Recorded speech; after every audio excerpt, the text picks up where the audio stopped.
gourd shield, my Can gourd we sword, my stand gourd out front? hat. Can you stand Anybody know what this is on top? Can you stand out front for 1 minute? Because we have somebody who wants your picture. Yeah. Oh, This is time for selfies. all right. Are Yeah, you- we'll do that if are anybody you- wants a picture. I'll come out where you can see me. There we are. This is what I need, is a picture for the picture. All right, what the hell, does this look all right? Come on around, get your picture. Your neighbors won't believe what you've seen here today. All right, anybody else? Yes, me. Yeah, okay, come on. We got plenty of time. Put it on Facebook. All right, beautiful. All right. One more. And I'll always stand for a picture. Hagar will anyway. Nice hand for Hagar. All right, anybody else? That looks good. I was explaining what this is. This is my gourd shield. This is my gourd sword. And my hat up here. Everything is gourds. Anybody know what this is right here? This is a show and tell, so you're going to get involved. This little piece right here. Well, I'll explain. I'll explain. Blast you or what? That's the word in Spanish. Well, in English. I'm wearing my hearing aids, but it's hard to hear. You may be right. I don't know. Anyway, I'll explain that just a little bit more. This is my old calf rope. I grew up on a farm, and in the 4-H club, we had calves as my project. That's from 75 years. Well, not quite that old. Oh, that's a gourd. These aren't gourds. What are these, Carolyn? It's a mustache. I don't know. That's your mask. That's my mask. It Okay. doesn't hurt you. All right. That's your friend. And this is a canteen. This is actually a gourd. This is a canteen gourd. That's one of the other things I'll be showing you. And this is an old toe sack, and I'm going to pull it off. Okay. Take it off. Take it all off. No, that far doesn't go right there. Get the cameras ready. What? Okay. All right. Get my notes out, and I'm going to show you. This is the sum total of my notes right here. That's all there is to it. And thank you. So we're going to be weighing it today. And the reason I got this out here, I wanted to give you a brief history, I guess you might say, of gourds, because that's what we're talking about here today. And this was written by prior AGS, American Gourd Society president. He did the research and he wrote the article. So quickly I'm going to run through what he said. The hard-shelled gourd, cousin of the soft-shell squash, is the most important and most special plant in all of human history. And he's going to tell us why. For 90% of our known human history, it was gourds, almost only gourds for almost everything. For 200,000 years of our prefabrication time, gourds are the lightest of earliest natural containers, lighter than seashells, animal horns, or broken pieces of bamboo. The gourd was used for more different things than anything else. It was used for food when it's green, an enlargement of the hand for holding water, berries, seeds, anything, a carrying container for transporting water, food, stones, anything, storage bin to hold leaves, even a beehive, seeds, vine, rope, everything, a scoop for picking up stuff, water, mud, anything, bowls and cups for holding and serving meals and drinks, clothing, flotation devices. By holding it in water, it would float the body, or bunching things together that could make rafts. Even wheels, the round ones are used for wheels, for wheelbarrows and wagons. Music, and I'm not going to go that right there right now because we're going to show some musical instruments later.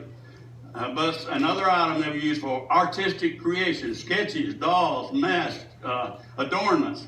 Religious uses, holding magic potions, imaging gods or spirits, representing earth, fertility, blessings, food, future, health, good future, health, love, so forth. Smoking with a trough added for burning something for inhaling smoke. Even brain surgery. Ancient Peruvians used pieces of gourd to replace broken pieces of the cranium, brain encasement. How about that? Didn't know what a gourd was used for, did you? Didn't all those used anyway. That's my notes, and I'm done with them. Now let's see what we can find. As I said, this is going to be a show and tell, so we'll get into some of these bottles. Oh, not to forget. Look, come here now. Don't want that to happen. That's what my good helper is for here. Sometimes she helps too much, but right now I need it. Table decoration. How about that? And I got one more. This is Ma and Paul Swan. And those are natural formations. I didn't do anything to make those any different except put something on the base so they just stand up. Natural formation. Alright, we've talked about being used for bowls and utensils. That's a pretty good bowl right there, isn't it? With a lot of stuff in there. Now, in this part of the country, we grow three different types of gourds. The hard shells, and they call them hard shells because they got a hard outer surface on it. The second one is ornamentals. The ornamentals are the bright colored gourds that you see in the stores this time of year. And all gourds, when they dry, when the juice gets out of them, they dry out. These were ornamentals here. At one time, they were bright colors. Now, sometimes these gourds that you buy this time of year that are green, they are pulled when they're green because of their color. Now, if a gourd has not been long enough on the vine to mature, then it may rot. That's the reason a lot of you colored gourds that you buy this time of year do not dry out and turn brown. They were not mature when they were picked, and they rot. They just don't make it. Some gourds are named for their usage. Others are named for their size. This particular gourd is an ornamental, but who can guess what the real name of it is? Anybody have an idea? Baby Rattler. A what? Baby Rattler. Well, it could be, but that's not the name of it. What if I showed you this? What do you think it would be? A spoon. That's right. It's a spoon gourd. That's the name of this gourd.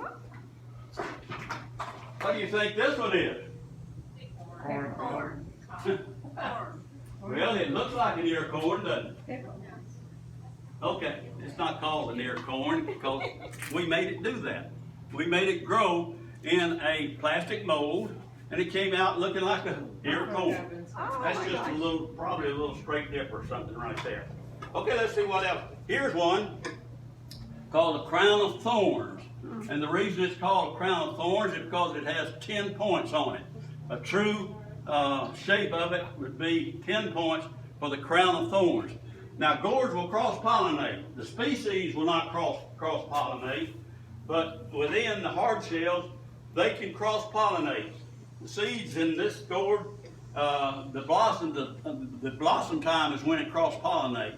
But the pollen from this particular gourd, if it crossed with this one right here, you'd have a mix of some kind.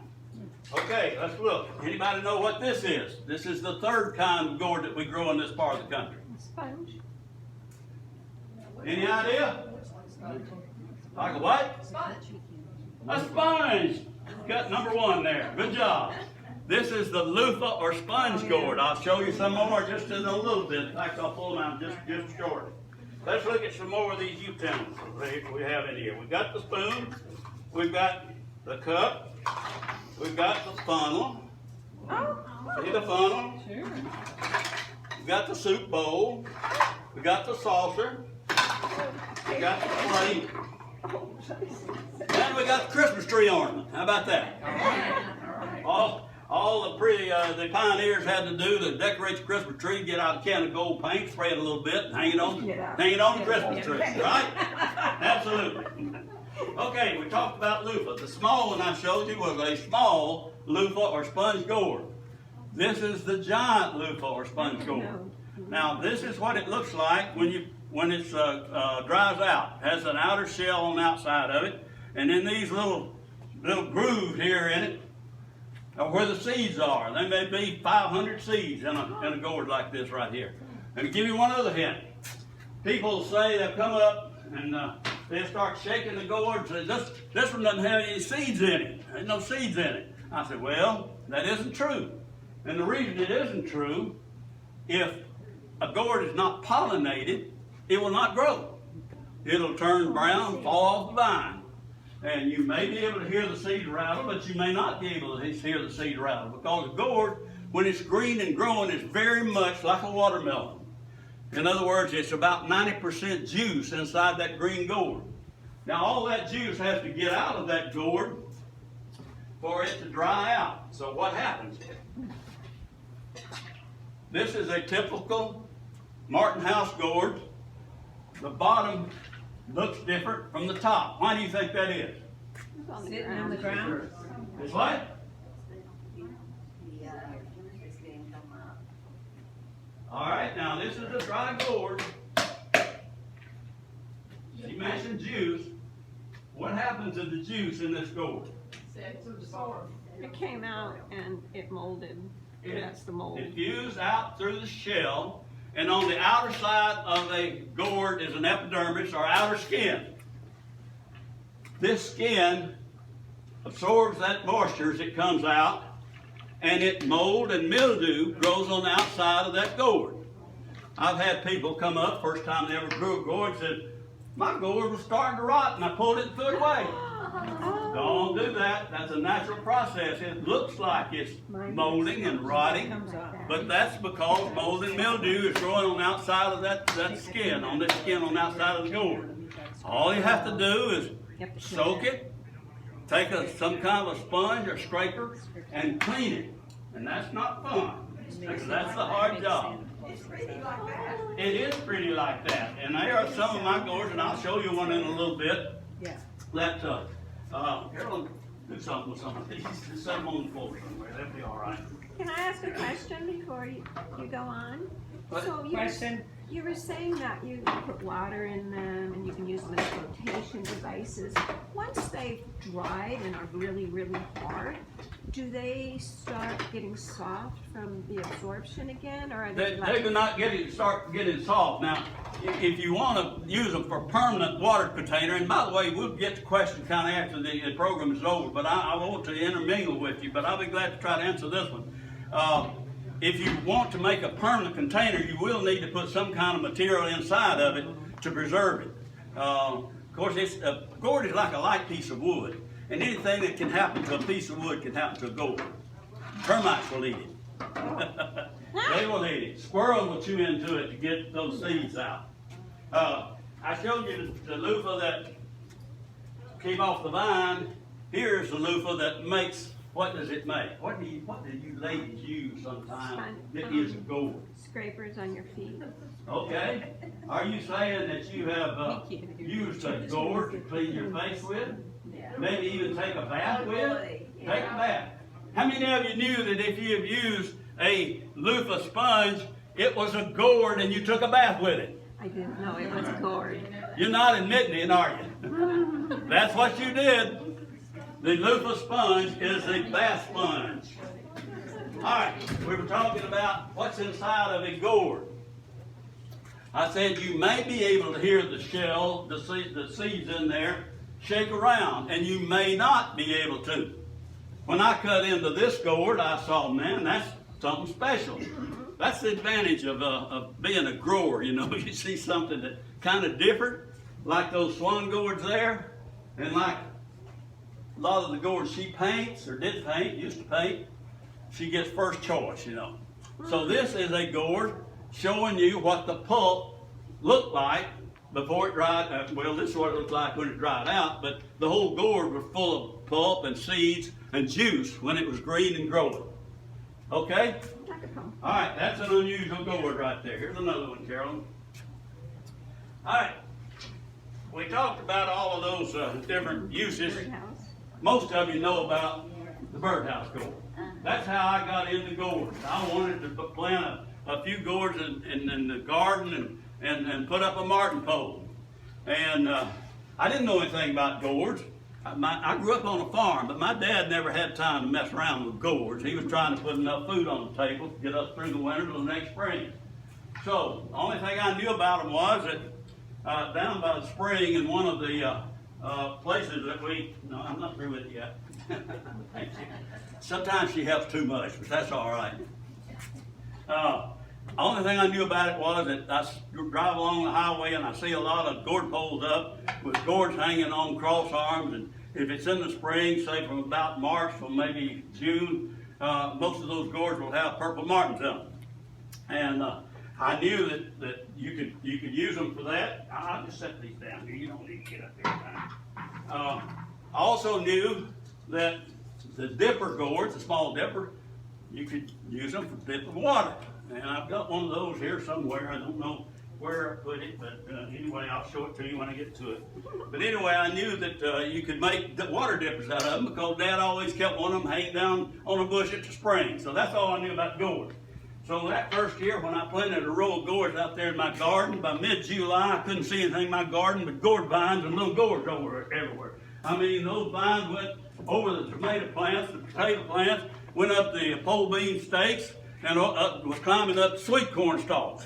And by mid-July, man, I didn't know what I had out there, and didn't know until frost came and the vines died back. And then I found about 300 gourds scattered all over the ground out there. I only needed about 15, so I said, what am I going to do with these gourds? I said, sure would be nice if I could sell some, wouldn't it? Well, I was driving down the road one day, and I passed by a house that had a big pile of gourds out in the front yard. So I slammed on the brakes, backed up, and pulled in his driveway. He was out in the shed there, and he walked out and introduced himself. And I said, I did the same. I said, what do you do with all those gourds out there? And he said, I sell them. You want to buy some? I said, no, sir, I want to sell some. He said, do you belong to the American Gourd Society? I said, I don't even know what such a thing. Anybody ever heard of the American Gourd Society? How many of you have heard of it? See? You didn't know either. All right, the American Gourd Society is a national, in fact, there are some international members that's been around since, I don't know, the 40s, I guess. And it's a parent of the state chapters, and Georgia has a state chapter of the Georgia Gourd Society, a chapter of the American Gourd Society. And by the way, those notes that I read was by a former president of the American Gourd Society. Okay, let's see, what was I talking about here? Let's get up down some different gourds. Anybody have an idea what this gourd is called? It's named because of its use, what it's used for. You see I have a stopper in the end of it here? It's a wine gourd. A wine gourd. Well, you could use it for wine, but that's not what it's called. A what? Water bottle. Water bottle. You could use it for a water bottle, but that's not what it's called. What else do you think? Anybody ever heard of the Pilgrims? Yeah. What kind of guns do they have? Oh, black powder. Long rifle guns?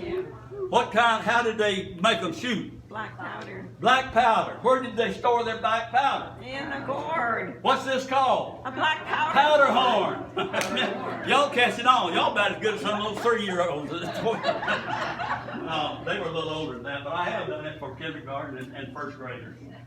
Powder horn. It's also called something else. Has 2 names. What if you were a gourd artist and you put 2 little flat feet down here and maybe painted it white and black? What would it be? Penguin gourd. All right, man, we're getting into this, aren't we, Carolyn? This is good. Here's another gourd. Whoa. Oh, What is this? gold gourd. Looks like a pumpkin. Well, you know, I wish I could have grown some really pumpkin gourds. Some gourds do look like pumpkins. This looks like a big canteen. You know, I showed you the canteen that Hagar was wearing. But this is called a Corsican flat, and I have no idea where it got that name. But that is a great big flat gourd right there. Okay, I'll just put this one back here. That'll be all right. That's box number 1. We're making progress here. Let's get into box number 2. Yeah. All right, this is a club gourd, but let's give a special name to it. Anybody got a special name for that? Maracas. That's a good name, yep. Marenka, let's put it that way. All right. A musical instrument. No, let's use it for a club. What kind of creature would use this for a club? How about the devil, huh? The Devil's Club. We won't go there. Yeah, that's a good name for it, isn't it? Devil's Club gourd, right there. All right. Uh-oh. Oh. happened to him? Oh. Anybody have an idea? In fact, Look at anybody his see any face. resemblance there? What do you see on the face? Looks like a monkey. Believe it or not, one of my proteges, and I have some proteges out there that are they're trying to do what I have done with Gourds, made a face mask of me, and it looks like he did. He did a Gourd face mask. All right, let me explain what happens. You know, I was telling you about the outer skin on the gourd, and it needs to be cleaned off for crafting. The reason that is, if you don't clean that off and you spend 2 or 3 days or an hour or 2 weeks or a month, sometimes 6 months, and some of these fancy gourds that crafters, the real artists really work on, they don't want to put all that time and effort and money into it and have that skin flake off. So they make sure they get these gourds completely clean. And when you're cleaning gourd, if the skin has been on there for a while, there'll be some mottling, because that mold and mildew that's on that outer skin, if it isn't cleaned off while it's still fairly green, the stain will soak into that skin, into that shell. So there's a process we call green cleaning. That means to get that skin off before it dries completely out. And when you do that, there's a fine line of where it's dry enough, or if it's not dry enough. And if it isn't dry enough and you clean that skin out of it, it'll dry too fast, and that's what happens when it does that. That doesn't mean that it's no use at all. I mean, it's good for talking about, don't you think? And some of those artists will use that and make a special. The most expensive gourd I ever saw at a gourd show actually had a crack right down the front of it. It was a painted gourd. The artist wrote a story about it. It had something to do with his family and his broken heart, and he wrote that into the crack down the front. He had that at the Tennessee Gourd Show several years ago with a price of $7,400 on it. This is a fact. I was there. I was at that show. Well, some lady came along and offered him $7,000. What do you think he did? He sold it. Well, you know, she was an interior decorator, and she was redecorating Elton John's house in Atlanta. And she had a place where that gourd had to be. She paid $7,000 for it. That's a fact. That's not a believe it or not. Okay. Here's that gourd dipper I was telling you about. Oh. The one Dad had hanging down at the spring wasn't that fancy. It was just one of those, hadn't been cleaned. The inside had been cleaned out, of course. We drank a lot of water out of that gourd. I have to move it along. Have to move it along. I'm getting behind my time. All right, here we go. See, she's good. She's good. This one right here is named because of the shape. What do you think? Grapefruit. That's one, but it's not really what it is. Hey, come on. Orange. Let's go back to the Civil War. What do you think it is? Cannonball. It's a cannonball gourd. This is another one of those canteens. All right. I'm just going to drop these in here. We'll straighten them out later. All right, here we go. You wouldn't know this one. This is a Chinese bottle. This right here. Some people call it a yo-yo gourd. Do that. Do that. What? Dumbbell. Dumbbell. Dumbbell. That's a good one. I was just going down and oh, I forgot to put the pin on. Baseball, anyone? Anybody watch? You're not following the Braves anymore, I know, but it's World Series going on. All right, this is a good one for you. What's that all over that? What? What's wrong on it? It's part of the gourd. What do you think it is? What? Beans? Beads? No. That's not the name of it. Beads. No. Good guess. What do you think that is? What is it called? Called because of what's growing. That's not growing on it. Part of the gourd. Part of the shell. Anybody out here got an idea what it is? What do you get when you play the frog? Gourd. Horny gourd.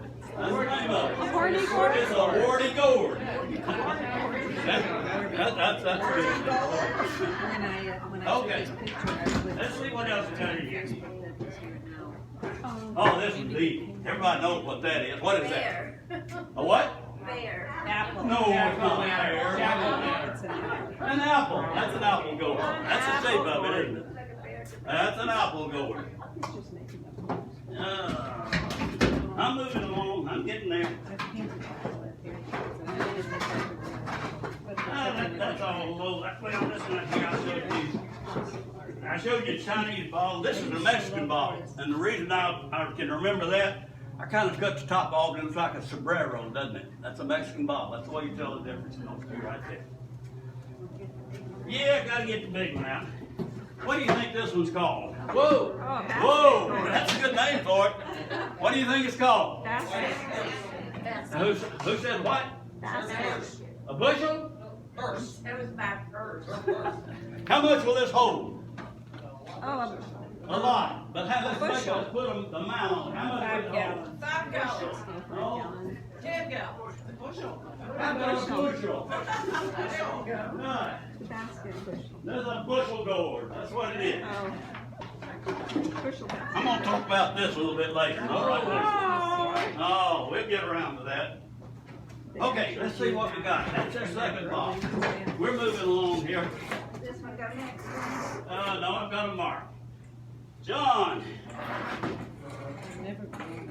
where are you, John? You come down here and get ready. John's gonna participate in this one. The other two, one's short, the other. The gourds are probably the original musical instrument. But I left them. Now, the American Indians and their medicine man, they like gourd. Can't you imagine an American Indian Oh, yeah. dancing around with his mask and shaking his rattle here? I don't know how he danced, but anyway, that was one of the uses for gourds. Right there. Look at this one right here. What'd you say you thought this was? E-poo, we think that's an e-poo. It's been 10 years since I did one of these programs. Give me a break here, you know. And I can't play. I can't play it. Hawaiian instrument. Yeah. It's a Hawaiian instrument. From Hawaii. All right. Of course, everybody knows that too, all right? Chicory. And we got, these are egg gourds on a stick. That's a drum. That's a gourd drum. John has something special. John play for us. Sing us a tune.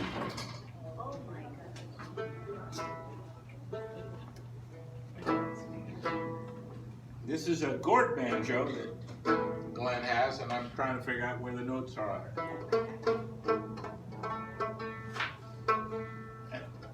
And this is a tune that's called Tater Patch.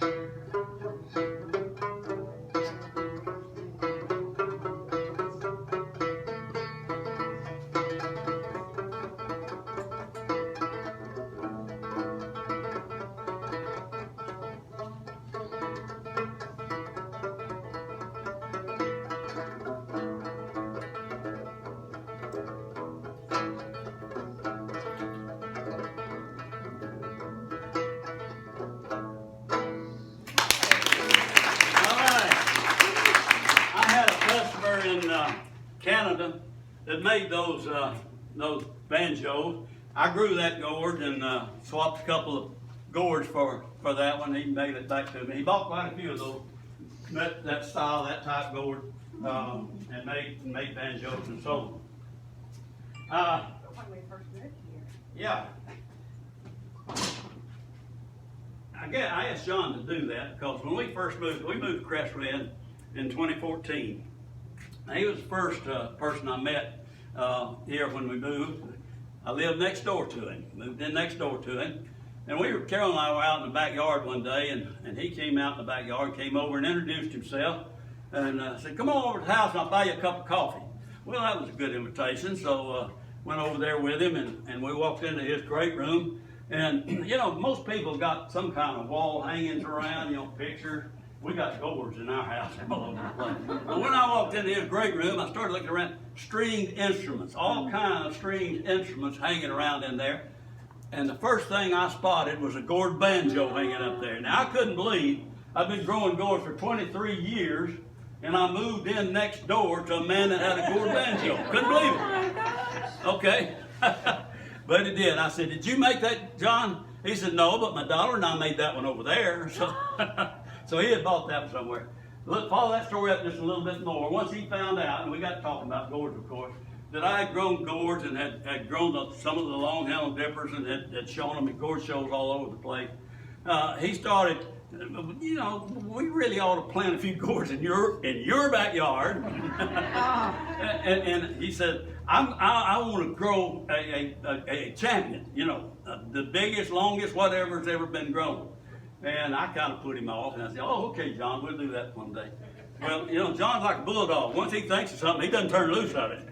So about 2 years later, we planted 5 extra long-handled dipper seeds in the backyard and got, you know, they grew after 3 or 4 years. You know, you never know how long the germination will be on seeds.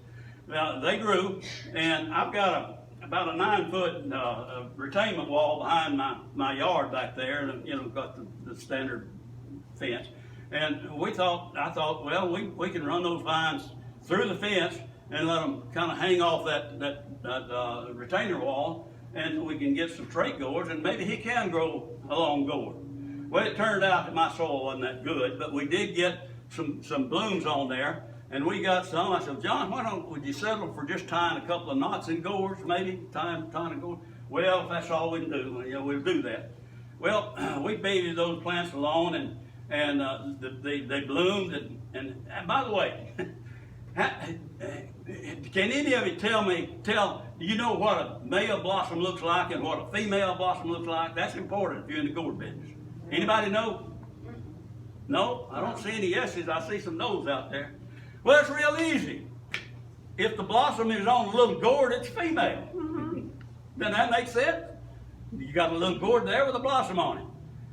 The male doesn't have any little gourd. He's just one blossom because his job is to produce pollen, and that pollen has to go to the female, and that's done by honeybees and other insects. And if that's not good enough, you go out there and you hand pollinate. And I've done thousands and thousands of hand pollinating of blossoms. People ask me, what you been doing all day, Glenn? I said, I've been out in the gourd patch helping them have sex. Okay, John, I was talking about John growing some gourds. We had to leave that weekend when those gourds, those little gourds, they're about that long when they get ready to start manipulating. And I said, John, those gourds are just about ready to start tying those knots. And I explained to him how I did. I said, by the time we get back Sunday afternoon, we probably ought to go out there and maybe take a crack at those, tying those gourds. Now, I warned him, I said, John, it took me a long time to ever learn how to tie a gourd without breaking half of them. You start out, you're probably going to break 100% of them, maybe the first 10, 15, or 20. He yeah. Well, when I got back on Sunday afternoon, I went down there to check on the gourd. You know what I saw? Of those 3 blossoms out there, 2 of them had knots in it. 2 of them had knots in it while I was gone. Oh, the dexterity of a doctor. Orthopedic surgeon. I couldn't believe it. John, where are your gourds? This is one of them right here? I'll show it for you. That's what he did. Wow. While I was gone. Of course, it had to grow to get that. Yeah, that's pretty good. That's what you get when you move in next door to the orthopedic surgeon. Okay, Carolyn, what I need to do next? I'm ready to, I guess, yeah, all right. You know, I know that beauty is, and you know, we still got a little time, right? Nobody's getting bored, are they? No? Okay. All right. I know that beauty is in the eye of the beholder. And that's true when it comes to gourd. I want to show you some beautiful gourds. How about this one right here? Oh, What do you think of that? that's beautiful. That one is A-OK, right? Yeah, perfect. That's an Indonesian bottle, and it has to hang from something to have a straight neck. If it isn't hanging, it's sitting on the ground or laying on the ground, that neck will bend. After the program, if you want to come up, you can see a picture of my arbor in this story. In fact, this article right here came out in Birds and Blooms 2001, something like that, Birds and Blooms magazine. That is a beautiful in-addition ball. That's the largest one I ever grew, and I think the most perfect. Now, let me show you one other. Glenn, before you move on, What's that? before you move on, tell them about putting pantyhose. I'll get to it. That's part of it, John. I got you. I got you. Oh, that's beautiful. Now, I showed you a smaller one of these earlier. Anybody remember what it was called? It was one of the bottle gourds, and I said there's a Mexican bottle because it has a sombrero, and there's another kind. What was it? Chinese. Chinese. All right. We got somebody that knows. When I moved to Tresswin, I had a file cabinet drawer full of ribbons. They weren't all blue, but a lot of them were. I threw them all away because they had lost their purpose, their meaning for it. I did not throw this one away because this gourd won this ribbon, and this is the John Stevens Award dated 2003. This was the Ohio Gourds Show, and John Stevens was one of the early managers of the American Gourd Society, and they had established this award, this category competition in his honor. So this, to me, was the best award in that show. Wow. And that gourd won it. When the president of the Ohio Gourd Society awarded that, he said, I looked this gourd over from top to bottom, stem to stern. There is not one flaw on that gourd anywhere. That's a beautiful gourd. All right. Let's see. Let's get this out of the way because we're down on the box number 4. And we're going to move on a little faster here. Now, maybe at these gourd shows, there are competition categories. So it's not unusual to have 40, 50, 75, even 100 categories of competitions with raw and painted gourds. And at these shows, most of them will have a theme. The Alabama Gourd Show several years ago, our theme was, yes, having a ball with gourds. So what did I do? I made I don't know if that's a paddle board, whatever they call it. Yeah, or a short tennis racket, I don't know. But that's all gourd, including the ball, except for the strings. It won blue ribbon in the Alabama first place in the theme category. Oh. All right, one of the other themes. We had the Gordon, you got it? Gordon of Eden. And we had a gourd mannequin, male and female, with gourd leaves in appropriate places. And a lot of the competition, what else you gotta have if you gotta Adam and Eve, especially if you gotta Eve? What do you gotta have? Snakes. You gotta have a snake, right? Now, this gourd is named because of its shape. So what is this called? A Snake gourd. snake gourd. Man, you're getting good. And that one, I don't know what kind of snake that is, Yeah. but he is a bad snake. Okay? Yeah. We got one more in here. You would know. This is one that hasn't Looked real, been, didn't it? that's a snake gourd hasn't been painted, of course, but that's where it gets its name. Okay, all right, here's the other one. This one has hundreds of scales. You can't see them, but scales painted on there. A lot of work went into that snake right there. Let's move to something else. Yeah. Snakes. Anybody tell me what this is? Hearing aid. Somebody's heard this program before. Hearing aid. Did you hear that before? Were you on that sort of? No? Maybe? I can't believe that. Most people say it's a horn. Let's see. Sit here. Put that up here, and I'm not going to hurt you.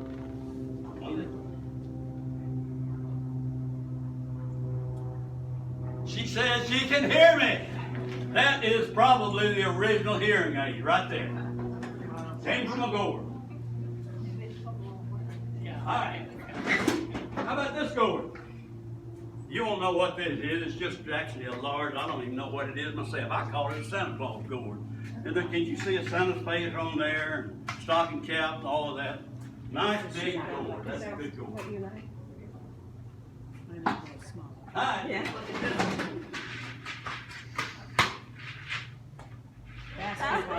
Basketball gourd. Good. We're moving right along. Excuse me. Excuse me. All right. Do you have something in that cup? Is it gonna spill? It's about to turn on. Thank you. What's the difference in these two gourds? You ought to know. I've explained it. Different colors. One is hung. One grew on the ground. See, that's what happens when something grows on the ground. It's got a big bowl down here that's full of juice. And as that neck grows, it can't push that bowl along, so the neck bends. This one hung from a harbor or trellis or something. This one grew on the ground. And you're learning a lot today, aren't you? Absolutely. They are club gourds. Hercules Club. It's I should have said alley-oop. Yeah, who ever heard of alley-oop? Any of you heard of alley-oop? Yeah, that's kind of club that you carry around, don't you think? And that one's just another club. I have no Like a idea. sweet potato. All right. You're all right. You're all right. Have any of you ever seen maybe old documentaries or something of African ladies carrying water in a big jug? Yeah, they do that. This is called an African wine kettle. They can carry wine in it. If you carry water, you can carry most anything you want to in it. Okay? African wine kettle. But they didn't hold it like you did. It's like got holes in it. They didn't hold it like you did. To balance it. No, they just set it up there and walk, don't they? Nah, I couldn't do that. All right, got to show you something here. Yeah. I mentioned themes at these gourd shows. They usually have a dinner after on Saturday after the show, and sometimes they'll have some kind of entertainment in there. And in the Ohio Gourd Show one year, they had a Hawaiian theme. Well, they had hired 3 dancing ladies to come in with their Hawaiian costumes on, and after the dinner was over, they performed a little bit. And then the host of the dinner there called out 3 names. I don't remember the other 2, but I remember one of them because it was me. Okay, wanted us to come up front, and when we got up front, each one of those ladies took one of us by the hand and led us out the door. Well, when we got out there, they wanted us to take our shoes off, roll our pants leg up to a knee, take off our shirt. Okay, we did. Then they came out, hung one of these on us, and they brought out one of these, A grass skirt. and they put that around us, and then they said, put this on. Can you imagine 3 old men coming out behind those 3 ladies? And then they wanted us to dance. All right. We have a lot of fun at the Gourd Show. Maybe you want to go. They have one down in Griffin, Georgia, you know. They didn't this year because of COVID, of course. But they did. Sounds like. Let's see. Get down to the short rows. If I have time, I'll tell you about short rows. Somebody who grew up on the farm. I bet Dave knows about short rows. You know about short rows on the farm?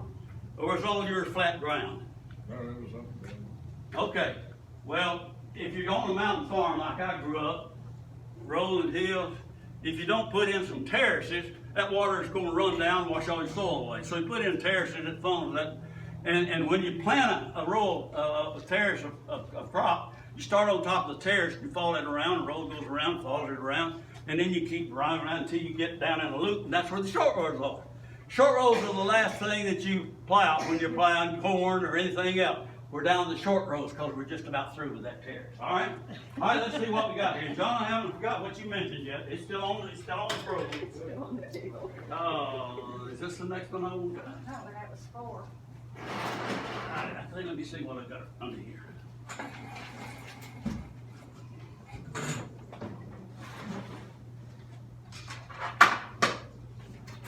All right, I told you that most of my, well, I'm not sure if I told you or not, most of my, I was gonna tell you a gourd joke, but we'll say that next time. Here are some of the crafted gourds that we've accumulated. Some of them Carolyn has painted. Just wanted to show them to you, just set them out so you can see them. That one came from Peru. There are a lot of Peruvian gourds out there. Carolyn painted this one right here, and it usually sits on our front porch this time of year. She also painted this one right here. You see what she has written. Is that a bird? Carolyn, would you take this out for me, please?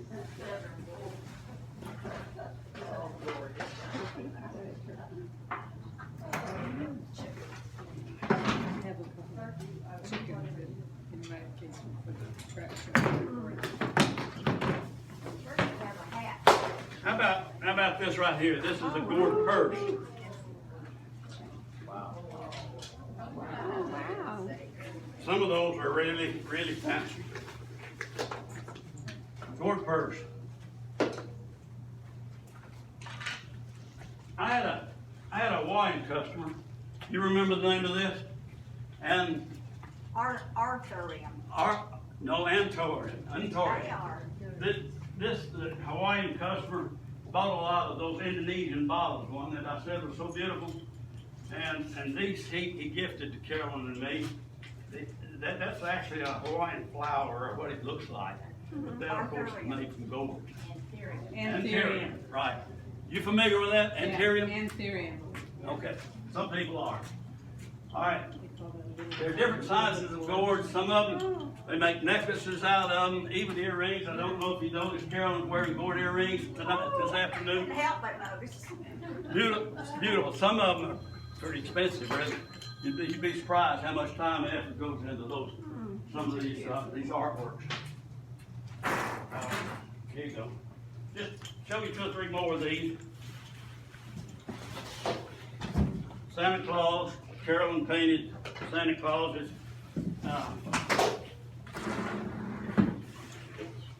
Oh. Uncle Sam. That's some of Carolyn's work. Uncle Sam.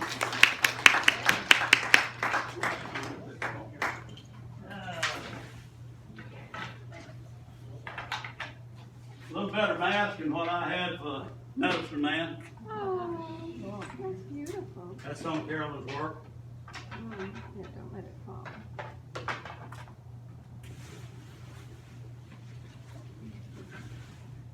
Oh. One of the Oh, that's cute. people gave that to us. That's got our name cut into it. Put a little electric light bulb underneath there, a candle or something. You have to be careful of candles, of course. But that's what that is for. This one right here. That's the turkey hat you got in your hand. Yeah. Oh, it goes on the turkey. Yeah. Those Oh, the right turkey. there. And this is clay that was baked on the gourd. This was done by a Tennessee artist several years ago, and she kind of pioneered this work. And she said the first time she tried to bake clay on a gourd, she forgot to poke a hole in the gourd and it exploded in her microwave. But she learned from that. But that is a clay that was baked onto the gourd and then carved into whatever feature she wanted on there. All right. And the last one of these is our specialty, Oh. the giraffe gourd with a gourd knot. We stole a little bit of this, not because it looked like ours, but we got the idea of a giraffe gourd from somebody that had made one, a little tiny small one, at one of the gourd shows. I don't know if that's plagiarism or not, but ours doesn't look like his at all, you know. This is one of ones we have. We've sold quite a few of those. They priced anywhere from $75 to $125 when we sell them. It is precious. So you can get some money out of this. Now let's see where we are. We're getting down to, Carolyn, it's about Halloween, isn't it? Almost Halloween. Won't be long.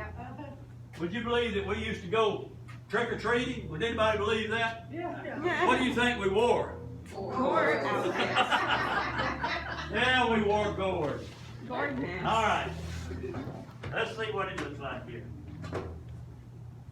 Carolyn, this one is yours. Nice. And her name is Lorna. Lorna.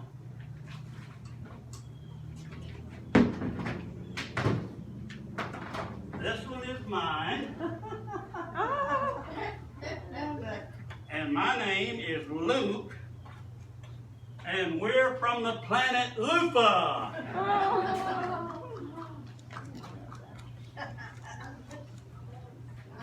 oh, how cute. Come on out here, Carolyn. Let's look home. Can I get a picture of that?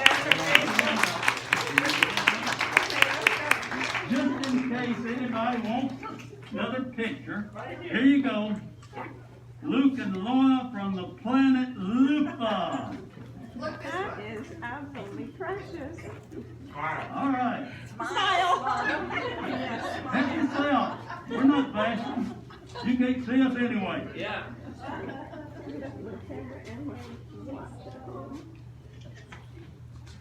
All right. Thank you. We went to our neighbor's house in Alabama. He opened the door and he said, "Come in, Glenn and Carolyn." I don't know how you knew who it was. All right. Looks like I've got one more box back here. And this is getting down then to my specialty. Twisted. I grew, for 23 years, I grew gourds.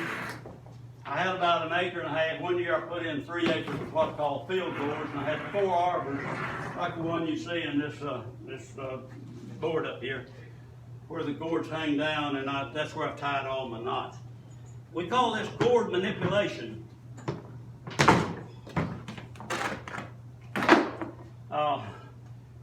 Jim Story was one of the early people in the American Gourd Society.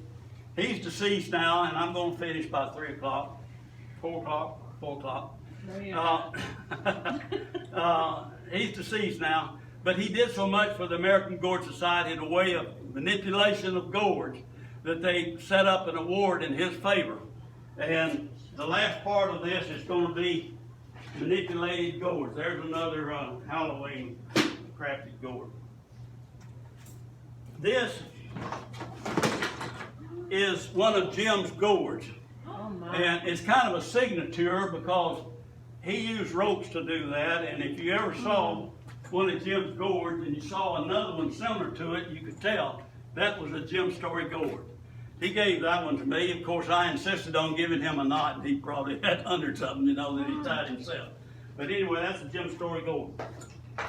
In 2009, the American Gourd Society established a Jim Story Award. And that was a competition. You had to win first place in a state chapter competition. If you won first place in the Jim Story Award there, you were eligible to enter the national competition. And that was in 2009. I entered that competition, and it was a fairly simple. It was our first year, and this gourd won the first place award of the Jim Story Award in 2009. I think there are 3 reasons why it did. First of all, it's a pretty decent color, pretty nice, as opposed to any of it was mottled or white or some other color. And the second thing is the knot was pretty tight. That's important. Takes a little more effort to tie a tight knot than it does one that's, loose or big. The third thing is the location of the knot. It's more aesthetic, it has more aesthetic appeal if it's pretty much centerways in the neck. So I think that's, nobody explained to me why I won, but I think that's why I won. I entered again in 2010 with this gourd right here. That is a square knot in a gourd. A square knot in a gourd. That ain't easy to do, okay? And I won first place in 2010 in the National Gem Story Award. I entered again in 2011, and I won first place with that gourd. That made me 3 times a winner, and they kicked me out. That's true. They just said you aren't eligible to compete anymore. It says, by the way, you are now a member of the Gem Story Award Committee. So, so I joined the committee to the next year. I was appointed not chairman, but manager of the Gem Story Award. So I managed that award for the next 6 years. And in 2014, I was appointed chairman of the award. So I was chairman of the Gem Story Award, the man that had so influenced me. And by the way, one of the things he did was challenge. He challenged people to do things better, bigger and better, more than he would do. So he called me in the spring of 2001. He said, Glenn, I know you've been tying knots, growing gourds and tying knots now for several years. I want you to tie 2 knots in one gourd, something I have never done. I said, Jim, I don't believe it can be done. Now, he didn't tell me, he didn't think so either, not at that time. But after I tried it, he admitted, he said, Glenn, I didn't think you could do it either. Wow. But there it is, 2 knots in one gourd. Until last year, I had never seen another one of these anywhere in my gourd travels or at any of the gourd shows. I believe, personally, this was the only one in America ever at that time. I even sent it to Guinness. I wanted a world record. They said, we don't have anything for 2-knot gourds, and we're not interested in making one.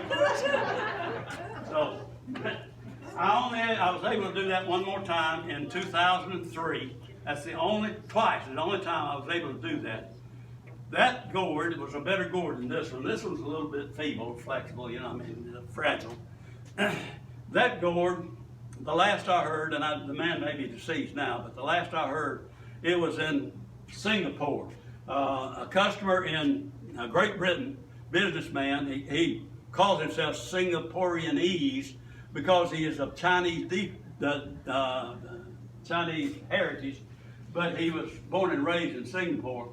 And his father collected antiques, including gourds. He had supposedly one of the finest gourd collections in the whole world. It had been looked at and appraised by some big New York appraisal company. Anyway, he wanted that gourd for his father, and I sold it to him for $500. I could probably got 10 times that if I'd known what I was doing.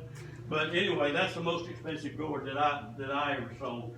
The last I heard about him and his father, he said that gourd is sitting by my father's opium bed, and it has developed a beautiful patina. All right. John wanted me to mention about pantyhose. And John, I had a whole bag of them here somewhere. I haven't run across them. But the reason he wanted me to mention pantyhose is that's how I manipulated and hung my gourds. All of these gourds hanging in that arbor has to be tied off to keep them from breaking loose from the vine, the stem breaking at the vine. And I used hundreds of pairs of pantyhose, cut them into strips, and did my manipulating and did my hanging. And John, I think he used a strip or two in his manipulation. But, when people see me coming, my neighbors see me coming to the door, there comes Glenn again, he wants some more pantyhose. And that was true. All right. Where are your squiggly ones? Where am I sweet? This is Right here. Squiggly. Right there. squiggly. Oh, I got 2 or 3 more. There's my truckload. There's my truckload of gourds right there. Little tiny small ones. That's part of my decoration. Oh. I named this gourd. I'm not sure it's got worldwide name now, but I was spiraling gourds. I was using my pantyhose to make them spiral.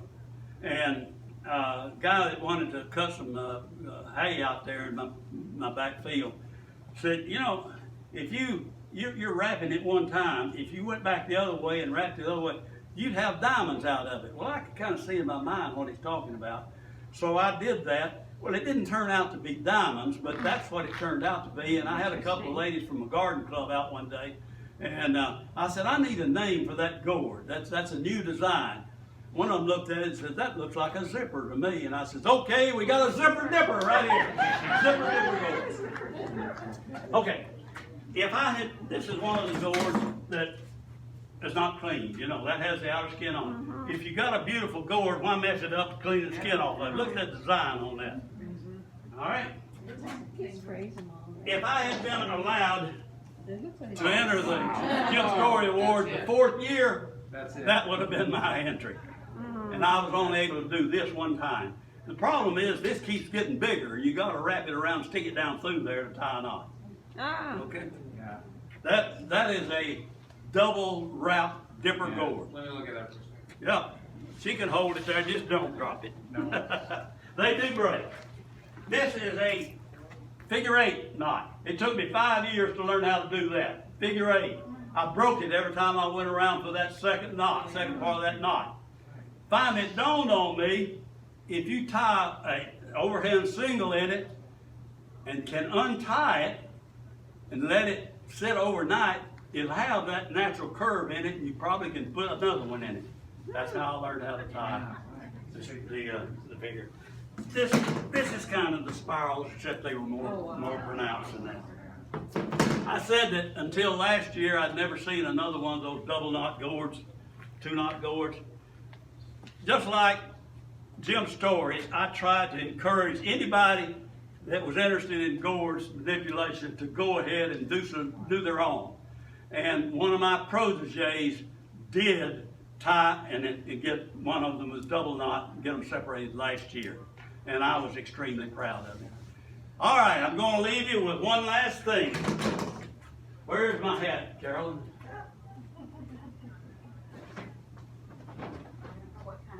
My straw hat. It's in one of these boxes. Right here. Where's my straw hat? It's right out there by the. Right out there. I don't see it. It's behind. Right here that on the box. floor. I need my hat. You might want to take off your Hawaiian. Well, it's not going to hurt anything. All right, I was looking for my shakeree, but I don't even have it handy.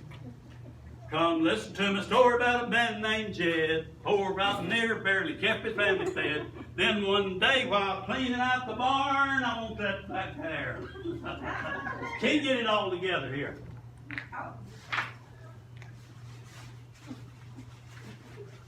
I'm hurrying because I'm late. I'm sorry. Oh, you're okay. You're okay if I'm a little late. Oh, yeah. All right. Well, this is all part of the show.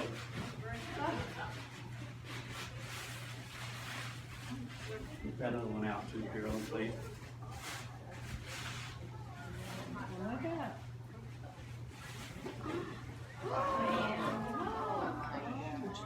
Listen to my story about a man named Jed. Poor out near, barely kept his family fed. Then one day, while cleaning out the barn, he found some old seeds that weren't worth a darn. So he took them outside and he threw them on the ground.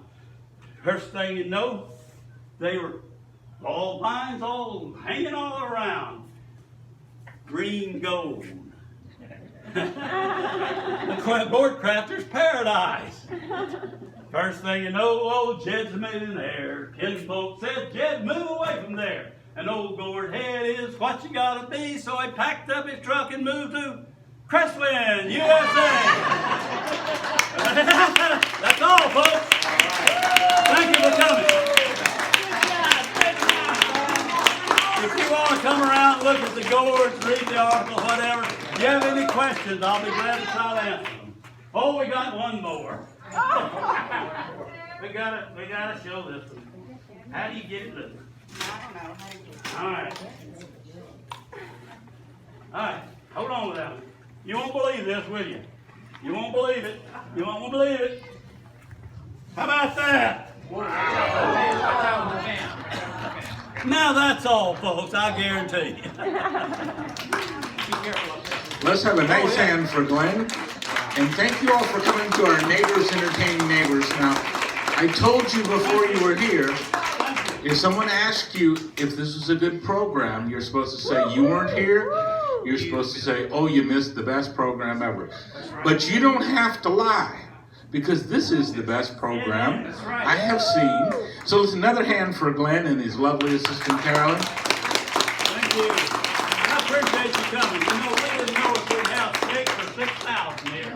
I look like we got 75. That'd be nice. I think we have a great turnout. And keep looking for Elizabeth's going to send out some more things about Neighbors Entertaining Neighbors. If you have something that you think 25 people or 30 people or 70 people would be interested in, then just pick a day, talk to Elizabeth, find it. She'll help you advertise it. And we'll entertain each other during this COVID time. Thank you all for being such good social distance folks. Look for the jazz trio coming back up on our Hot Dogs for Honduras Day. And we will see you at the next Neighbors Entertaining Neighbors. Glenn, I have one more question. Somebody asked me, Glenn. Glenn, I have one more question for you. Somebody asked me if you ever sold any gourds, and I think you sold a few. How many have you sold? Well, I don't know how many, but I did pay income tax, and my totals from sales were a little bit over $250,000 in 23 years. Wow, 200. So thank you for paying taxes on that. And God bless you all, and take care. Well, that was something else. All right. It was really good.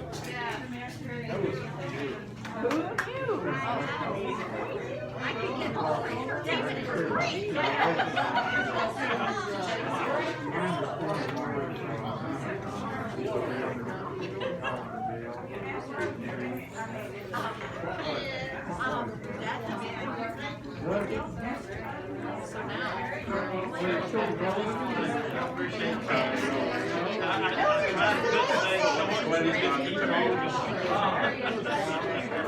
I